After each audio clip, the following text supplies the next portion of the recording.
Hello everyone and welcome to Stanley Wineman TV. I am your host, Stanley Tan, and this is the Blue Collar Wine Show. Today, distilled spirits. That threw me off.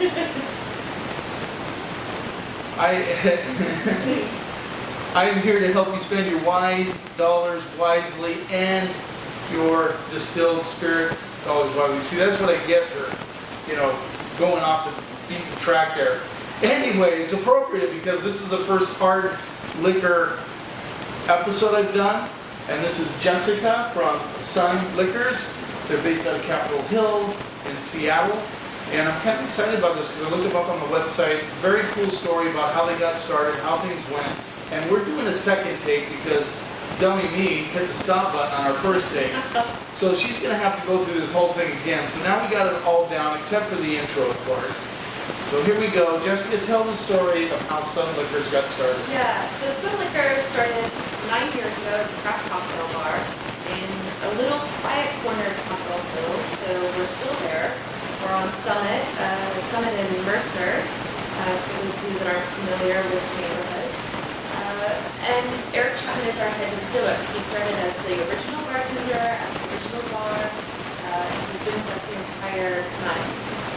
So we then 5 years ago started as a distillery under his careful hand, and we have a second bar that's attached to the distillery. We were one of the first in the US to be able to do that. So I think it's important to say, when we started 9 years ago as a craft cocktail bar, there weren't a lot of people doing craft cocktails. We make all of our own syrups, we make our own grenadine, we squeeze all of our juices with hand-pressed presses. Yeah, everything is done very, very carefully. So when it came time to start seriously considering making spirits, those same philosophies were carried over. Everything, there isn't a detail that's been overlooked. So our bottles are modeled after an antique Scotch decanter. Okay. So we bought the rights to it, so it has a little pour spout on it, and the label can be taken off and used in many different ways. We see them all over Seattle as color bottles. And then for our vodka and our two gins, we're using organic winter wheat. So in the US, you only have to use 80% to say flavor basis, whatever else you want after that. When Eric was testing this and testing the different variables, he just didn't like the look of the alcohol. And he knows that our specified flavors so we end up with a really soft, gentle flavor. Because from our food background, wine background, everybody's very invested and passionate about what so that's a pretty quick and easy explanation of what we've got going on here. And you mentioned you're the fourth largest distillery. Yeah. Gosh, well, I think we're the second. Second largest. We might be the second. Second largest distillery in Washington State. That's incredible. You can find our vodka, our Hedgerow gin, and our silver rum on all Alaska Airlines flights. That was a coup de grace. Yeah. That just happened last year, didn't A couple years ago. A couple of years ago, yeah. Mm-hmm. I remember when Annalisa told me you guys had gotten into Alaska. Yeah, it was a big deal for us. Yeah, I bet. We started only 5 years ago as a distillery, so to expand from, a little tiny cocktail bar with just, a few seats to now this huge company, we haven't caught our breath yet. Yeah, yeah, it's great. It's the best problem to have. Yeah, absolutely. We're just, Now because I had to stop this when we restarted, you had a cool story about the botanicals So in the gin. Yep. So with the vodka and then the base of the two gins, again the winter wheat, which is important. Mm-hmm. And then for the gins, you start adding botanicals into these neutral bases. So our fresh botanicals come either from the farm where we source our wheat, or we get them from 2 different farms in Southern California. We can't really grow citrus here in Washington. Okay, yeah. And then we use dried botanicals from one of the oldest botanical brokers in the world. So for the most part, they only distribute to medicinal companies, vitamin companies, things like that, and then only 4 distilleries worldwide that we know of. It's crazy. It's pretty incredible, but what that means is that we get medical grade, organic, beautiful botanicals. Yeah. We can talk about them a little bit more as we're Sure, as we're tasting them. And then a little while after, we introduced our rums into the market. A lot of the cocktails that we do in our bars are tiki-based, classic cocktails, and so when you start talking about tiki cocktails, you start talking about agricole rum. So do you know what agricole? Well, I'm gonna have to say I do now because of the first. But explain agricole rums. I'll explain to everyone else. So it's the idea that you're using fresh cane that's pressed and then fermented. So typically a lot of industrialized rums are using molasses, which is a byproduct of sugar harvesting, but you're losing the terroir. So for all of the wine nerds, that's pretty cool. You get that in rum very too. Cool. So we're using some interesting barrel applications, which we'll get into as we taste. But really what you're going to experience is sort of this really beautiful grassiness, a little bit of funk. We like funk. Yeah, I like funk too. And so when you're using it in cocktails, it's really, really beautiful. Really beautiful. Cool. We also make a line of bitters. We just have a handful of them out now. We're getting ready to put some more out soon, but we've been doing some R&D with our bartenders. So once those are all finished, we'll have even more. So we're using, again, organic everything, botanicals macerated in our neutral base. And they're really just meant to be complementary to cocktails, but you can also use them if you're not drinking. They really are nice in sodas and things like that. Okay, gotcha. Okay. Right, well, let's get started. So So this is the fun part. This is the fun. No, You can just pull it right off. pull it right off. Okay, there we go. Let me serve you. Aha! That doesn't happen very often. Perfect. Right. So you say because it's 100% wheat, we should get a softer, more approachable. There's a couple elements at play here. So Let me give them a close up. I'm not going to hit the stop button. yeah, don't do this time. No stop button. There we go. So the people that fly Alaskan should be very familiar with this label. You'll see it on all the little bottles. All right, cool. So there's a couple things at play, and this is true for all of our spirits. So we're using a copper pot still that we've brought in from Forsyth, which is the classic still that's used by Scotch producers. Gotcha. So really old, great reputation, beautiful, beautiful craftsmanship. And what happens when you distill in a copper pot still is that the copper naturally absorbs impurities, heavy metals. So when the distillation is over, you could wipe your hand on the inside of the still and come out with a little film of sulfur, things like that. So you end up with a softer end product. So then we're using the winter wheat, and then we also use Seattle municipal water that's been filtered. Okay. We don't have a huge multi-$1,000 filtering machine like some people have to, because Seattle water is actually remarkably clean. Some of the cleanest in the US. So Didn't know that. it's true. I know it's true. So we can dig into the vodka. There's your driver. I know. Hi, I haven't seen him in a while. How's it going? You might want to go around the back. Oh, there he is. Sorry, Stan. That's all right, no big deal. We're at Mike's Wine Bar and Cafe. You probably noticed the backdrop, and he's getting the delivery right now, so no big deal. I like the nose on this, actually. Thank you. That's really sweet. It's pretty floral. Yeah, so the idea is, you know, if you have a rich product, it's going to hold on your palate a little bit longer. You know about that. And so that's sort of what's happening. Ooh, that's... Actually, I did do it. Now, this just brought back a memory because this is very much reminds me a lot of Chucking Up Agents of Distilleries. Okay, yeah. Vodka. He uses potato and... Oh, gotcha. And I did interview Matt Howell. Gotcha, yeah. That was my first, now it's all coming back to me. That was a while ago, actually. So this is the second distilled spirit. That's really good vodka. Thank you. I can't, That's been a long time ago when I tried this.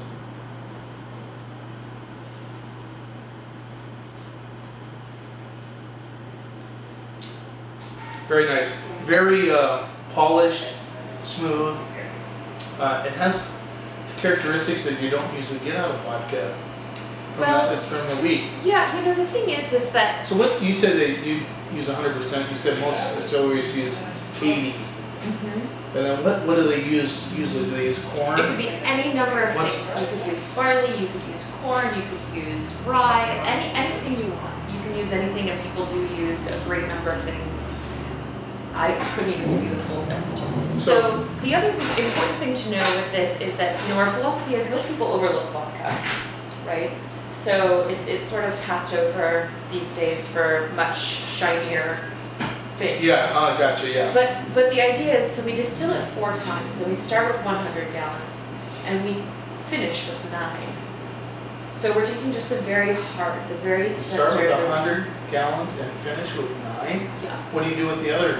We sell it to industrial heating companies, Wow. things like that. So we're not totally losing our margins, but That's pretty impressive.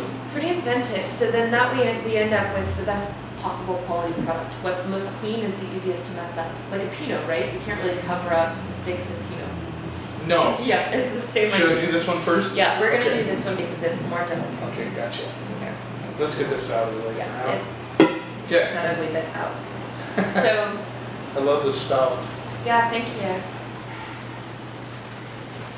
So the top started as a World War I canteen. Right, and you see a lot of these around town with water in it because this label comes out really easy. Yep, exactly. At least they say it's water, right? Well, Yeah. I don't know. That's what I always say. It's just water. Why didn't they have these when we were kids? You seen that new vodka that comes with the canteen thing? That's called. So there you go. It's all run about, we were talking about this earlier, after all these crazy taxes in Washington State. So this is a Hedge Trimmer Gin, 84 proof from Sun Liquor. And yeah, so tell the story about this gin. Yep. So it's important to know, so because we have a really wonderful bartender making our spirits, that's where his background is, so he thinks and makes everything through that lens. I know, that's perfect. It's perfect. So he wanted to make sure that we were doing 2 different expressions. So lighter, more delicate, which is what we have here, and then a little bit more robust and full, which we'll get to next. So primarily, so we're looking at, again, 100% winter wheat. Okay. And then we're looking at bright citrus. We have cannibal watermelon rinds in there. So when you're eating a watermelon, Yeah. right, and it's a hot day, Yeah. and you get down to the white part and it's really dry and Yeah. refreshing, almost like a cucumber quality. Sure. Yeah. Gotcha. That's what we wanted. And so... So on the botanicals, how much juniper do you have to 50%. 50%. Okay. So the important thing to know is, we're from the Pacific Northwest, so we know juniper as that huge, piney, super pungent quality. This juniper we're sourcing is from 400-year-old hedges in Hungary and Turkey. So related back to wine, so we're getting more sort of delicate, refined. It's almost, if you were to chew the individual berries, they almost have this lemon balm quality to them. It's really, really beautiful. So what that means is that we don't have to negotiate through all that bombastic pine influence in order then to introduce the other botanicals, so the other botanicals really shine through. Awesome. So there's a lot of lemon peel and orange peel, again the cannibal watermelon. This gin has converted a lot of people to like gin that never liked it before. Oh, I can see why. Wow. So it does. It has it almost like it reminds me a little bit of like a orange and lemon sorbet sort of quality to it. Absolutely. So when the juniper is definitely not the predominant. What you're talking about. It's just sort of this really beautiful foundation for the other notes. So how did you research getting that particular juniper? Well, I think he found the broker first, and we got a number of samples and experimented with them. Eric likes to really experiment and dig in and try different things all the time. Sounds like it. Yeah, and as he was making these, he was testing them on all of our bartenders at both bars. He was testing them even on customers coming in. I would come in and have cocktails long before I worked with these guys. Sunliquor is my neighborhood bar. So I would come in and Eric was my bartender and he would give me little tastes of things as he was working on it. So he's really, really passionate and just sort of works on things until they're ready. Well, it shows in the product. I mean, this is if you're not a big gin lover, you've tried a few gins. Like I'm a big fan of the Botanist. Yeah. Uncle Val's is a good gin. Yep. This is right up there. I mean, with those types of gins, in that they don't have that bombastic juniper, pitchy kind of pine thing going on. Yep, exactly. And so, if you want to try a gin that you will definitely convert you, I think this would be the one. Yeah, thank you. Absolutely. Thank you. So this is really, both of these gins that we're talking about today are beautiful and soft enough to be enjoyed on their own in a martini, say, because we're taking, again, such careful cuts. I could do that on the rocks. So that's exactly. But this is a little bit more soft and gentle, so it really plays nicely into more delicate cocktails. And then also juice-based cocktails, so your gimlets, things like that. Beautiful. Really beautiful. Oh gosh. Yeah. Well, so, I was never a bartender or a waiter. Well, I won't hold it against you. So the Gun Club is our next gin. Okay, this must be a little bit more than that, or it is. Yeah. Okay. I don't carry this at the store, but I probably will after this. I'll show you the prices. All right. There we go. There's the label. And this is 100 proof? It's 100 proof. Yeah. And then we released this, it was just supposed to be sort of a limited release type situation, but it was so popular that it now is, we carried it through, and now it's one of our best-selling gins of everything that we put out. Okay. So this is baking spices, so a lot of yeah. nutmeg, cloves, cassia, which is cinnamon. We use cranberries in there for astringency. Wow. So full and rich and dense, but absolutely really well balanced still. The nose on this is crazy. I mean, it's like,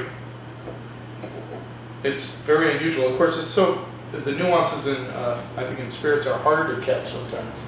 Yeah. Than wine, because you really can't stick your nose in, because it's like your so you eyeballs just want to sort of waft it under your nose. Yeah, that's right. I remember going to a little class on this, and that's what they said. You don't want it's so hard for a wine person. We just go. Yeah. I come from a wine background, so that was my first lesson was not to stick your face in there. But this is very, for lack of a better word, very pretty nose. Don't give me a hard time, Gabe. I use that word. Oh, his is fun. It's Annalise always says pretty, and I kind of understand it with this because it's there's a lot of good things going on with this.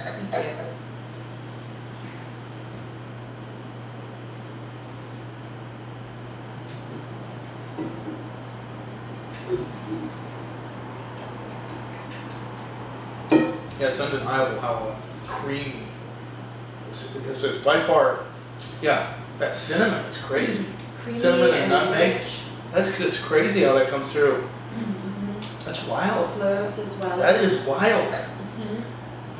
Yeah. I can see why that would be one of your number one. It's pretty amazing. This I bet you have a special drink just for this. Well, I mean, we have a number of special drinks between the two bars. We have the bartenders. We have really incredible bartenders, and they're always coming up with cocktail lists. Our cocktail lists are switched out every couple months, and so they're always submitting and coming up with things. But then, that said, if you're at home, try making this with a Negroni. It's incredible. Yeah. That's wild, you guys. When you try this, you're going to be blown away. If you're ever on the island, it will be over at King's Market. Thank you. No, that's just crazy. I mean, I could drink that all. I mean, I couldn't drink it all day. But no, you don't want to. I'm a big meat guy. I do everything meat, but this on the rocks, that would be just fantastic. Mm-hmm. Yeah, all by itself. I think I had run out of gin, and I think I had a long day. I was traveling or something, and I got home, and I wanted a martini, so I just made a straight martini with this. Oh, I bet that was delicious. Well, let's just say that I didn't finish my work for the day. So kind of knocked you on your socks a little bit? It's a little bit, you have to be careful. My martini glass is big too. So let's rinse our glasses with Yeah, I this. figured.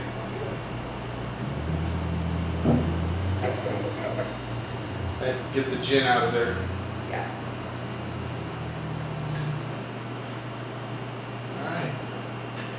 Always hate to dump out this stuff. Oh, there's more where that came from. Okay. So I So was, this is the Sun Liquor Sun Rum Silver, 90 proof. There you go. So let me give them a little shot of this. This is all like really weird to me. I don't do this. so a lot of our imagery, especially in the rum bottles, are taken from vintage firecracker labels. Really? Yeah, so you'll see when you look at the bottle, they have these little flowers on them. Okay. And that imagery is taken from our original bar. We have an entire wall that's these little guys with little Okay. lights in the middle. Gotcha. So it's really, really beautiful. Oh, So this is you'll like a see- fireworks display kind of thing Yep, going on? exactly. Oh, gotcha. The peacock is taken from a Cool. firework display also. I love these bottles. These are very cool. Thank you. Thank you. Alright, so this is the silver. This is on Alaskan Airlines. Yep. Okay. Yes. Next time I fly Alaskan, I'll have to order up some. Yeah, I do. You know, I travel a fair amount representing these guys all over, and so I'm going to start doing cocktail hacks, things that you can get in the airport terminal and make your own cocktails on Alaska Airlines flights. Cool. So how big is your territory? Well, everywhere. Everywhere. So let's see. So we're Washington, Oregon, California, Hawaii, Alaska, Arizona, Utah. And you cover all of those. We're working on East Coast as well. Are you the only rep they have? I'm it. I'm Wow. number one. I know, they make me earn my keep, that's for sure. And then I just was in Europe trying to get European representation also. So we'll see about that. That's down the road. So this rum is pretty delicate, Yeah, but you'll notice it's a silver rum, but you'll notice it's a little bit yellow. Yeah, And that's because we give it about 6 weeks in our barrel program. So gotcha. just to soften out the edges, make it a little bit richer. What kind of barrels do you use? Sochu, Oloroso Sherry, ex-bourbon, California Chardonnay, and Burgundy barrels. Wow. Yep. Well, definitely very interesting. This, yeah. I mean, I'm not a big rum guy. I never have been. I mean, it's not my thing. I'm more bourbon. I like gin, bourbon, that sort of thing. But this is really, I mean, it is very delicate. It's got this thing going on that you just can't quite put your finger on, but it just kind of dances around the palate a little bit. Yeah, the idea is to have it a little bit richer, not so clean and harsh that it can't be blended in with different influences and elements of a cocktail. But of course, it's a silver rum, so it has to be clean. So it's a fine balance. to hit, right? It finishes really nice. I mean, it is clean on the finish. Yeah, That's a delicious rum. thank you. Okay, All right. Move on Prepare to the thyself. last one. Now we've got the big. we're just gonna show them the bitters because Yeah. yeah. Sun rum, barrel aged rum, Yeah. 94 proof. They don't hold back on that proof, do they? Yes, sir. Thank goodness they don't tax us for. Do they tax higher for higher Maybe proof? we're gonna do a little more than that. A little more than that? Okay. Okay, boss. Is that good? Yeah, I want you to have the full experience. I don't want you to. I don't want to waste it on you. You tell me. I'm not okay. wasting it on you. Is that good? Yeah. Okay. I did it right. Alright, so this is your barrel aged. Yep, so this is 2 years in the same barrel program that we use for the silver. The difference being Keep talking. that we're using 2 distillations as opposed to the 3 that you find in the silver. So you're getting a little bit more of that funk. I don't know if you can smell it from here, but I can smell the butterscotch from here. Just sitting here. Oh yeah. Oh yeah. Yeah. I love butterscotch. It's so It's like beautiful. one of my favorite flavors. Yeah, it's so beautiful.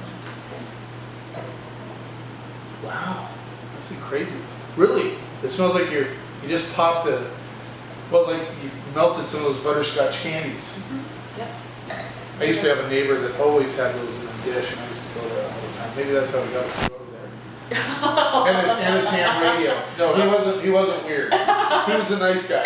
He was really nice. But he did have butterscotch, whatever they call them, discs or whatever. It smells just like that. That's crazy.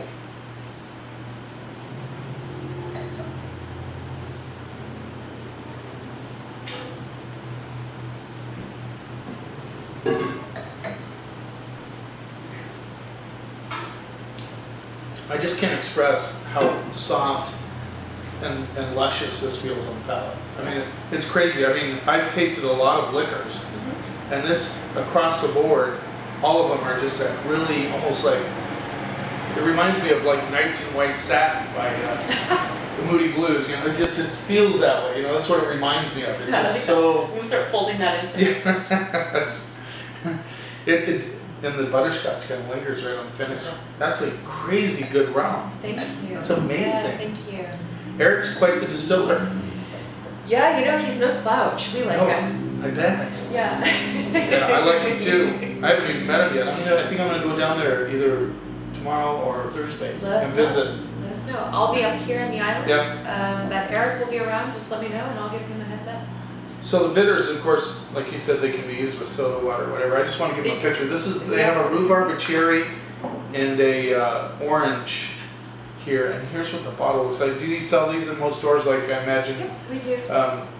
Whole Foods probably has them. Yep, Whole Foods has Do them. we have? I think we do too. Total will have them. I believe we have these. And then it might be important to know, you know, some people don't always know what to do with these things. Okay, these well, things tell are them what to do with definitely these. born of craft cocktail bars. Absolutely. Well, what you can do is you can go to our website and we put together really simple cocktails using our products. So you could easily just go to a store where you buy your spirits and get other elements and be able to put these things together. So you can go and you can check out all these bitters and you can see. I did see on the website they had cocktails. Yeah. Yep, so if you dig into those, you'll be able to Sunliquor.com. Sunliquor.com. All right, very cool. Very cool website, by the way. I liked it a lot. Oh, thank you. Ted will appreciate that. Yeah. He's our web guy. He I know, it's really better. hard It's on better than my blog, that's for sure. But anyway, very nice stuff. Thanks, Jessica. my I really pleasure. appreciate Yeah, you thank coming you on for board. having me. And I hope you guys enjoy this episode because these are amazing, amazing products, and I would encourage you to seek them out and give them a try because they're very unique. And like I said, you'll think of the Moody Blues when you put these in your mouth. If you don't, you're not tasting it good enough. You keep watching, and I'll keep helping you spend your liquor dollars wisely, and your wine dollars too, of course. Cheers.